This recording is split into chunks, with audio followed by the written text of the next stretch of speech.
사우디아라비아는 이번 주에 중국 주도의 아시아 안보 및 경제 블록에 가입하는 것에 더 가까워졌습니다. 이는 중국이 전세계적인 지원을 확대함에 따라 상하이 협력기구 SCO에서 대화 파트너의 지위를 부여받았기 때문입니다. 대부분 예소련 국가들의 클럽인 SCO는 러시아와 중국뿐만 아니라 인도와 파키스탄과 같은 다른 주요 경제 주체들을 포함합니다. 왕국은 결국 정식 회원 자격을 부여받을 수 있었습니다. 최근 중동에서 중국의 역할이 커지고 있는 것은 미국을 놀라게 했습니다. 이번 달에만 중국 정부는 중동 긴장을 크게 완화하는 데 도움이 될 수 있는 이란과 사우디아라비아 간의 획기적인 합의를 중재했습니다. 사우디아라비아는 또한 월요일에 중국의 용성 석유화학의 10%를 매입하는 36억 달러 계약을 발표함으로써 중국과의 에너지 관계를 크게 강화했습니다. 이 계약은 이 회사가 하루에 48만 배럴의 원유를 공급하는 것을 보게 될 것입니다.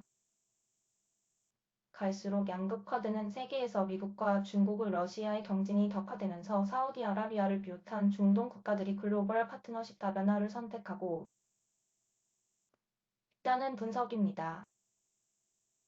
그러나 사우디아라비아와 같은 국가들이 중국과 가까워지고 있지만 중국은 이 지역에서 미국의 경쟁 상대가 되기에는 거리가 멀다고 그들은 말합니다.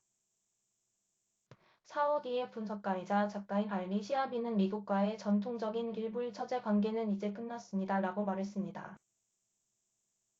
그리고 우리는 미국과 강하지만 중국, 인도, 영국, 프랑스 등과 동등하게 강하다는 보다 개방적인 관계에 들어갔습니다. 그는 CNN과의 인터뷰에서 양극화는 다른 정당들이 테이블에 다른 형태의 영향력을 가져오는 이유입니다.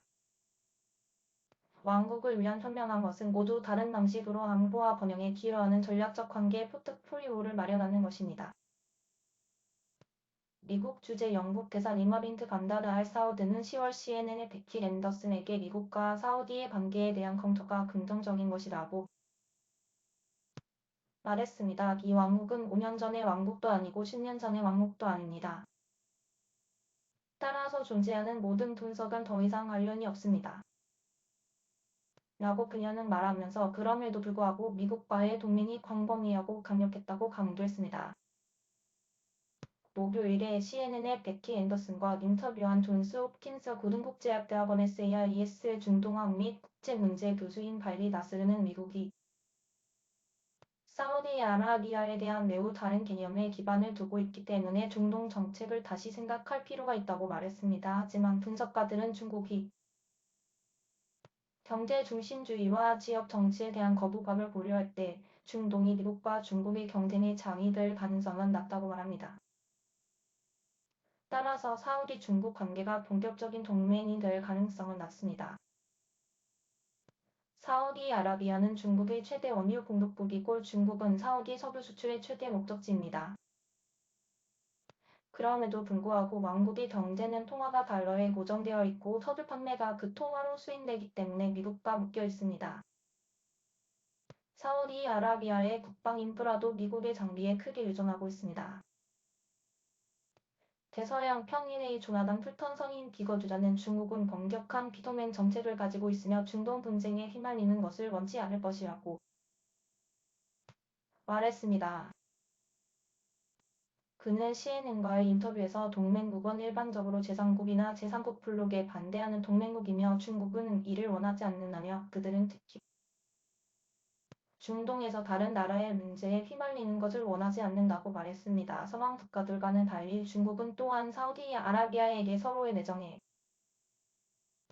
간섭하지 않는 정책을 제공합니다. 지난해 시진핑 중국 국가주석이 리야드를 획기적으로 방문했을 때 분명히 설명된 이 문제는 풀턴이 어느 쪽도 상대방에게 그렇게 중요하지 않기 때문에 두 나라가 서로의 문제에 간섭하지 않을 것이며 각 국가의 핵심 이익은 상대방의 우선순위 범위를 벗어났기 때문이라고 말했습니다. 그것은 바이든 행정부와 의회로부터 인권 기록에 대한 비난 공세를 받고 있는 사우디아라비아에 잘 작용할 수도 있습니다. 중국으로서는 사우디가 2021년 미국이 대량 학살로 규정한 신장 서북부 지역의 위구르족과 다른 무슬림 소수민족에 대한 처우 등 문제에 대해 침묵을 이어갈 것임을 의미합니다. 이달 사우디와 이란의 전격적인 합의가 발표된 뒤 바이든 행정부는 중국의 역할을 경시하는 모습을 보였습니다. 존 커비 백악관 대변인은 이란이나 그 대리인의 공격에 대한 효과적인 사우디 억지력을 포함한 대내외 압력이 궁극적으로 이란을 협상 테이블로 끌어냈다고 말했다고 로이터 통신이 보도했습니다. 그러나 그는 그 자극이 무엇이든 누가 테이블에 앉았는지와 상관없이 그것을 환영했습니다. 풀턴 장관은 중국의 중재가 반드시 중동 정책의 변화는 아니라고 말했습니다.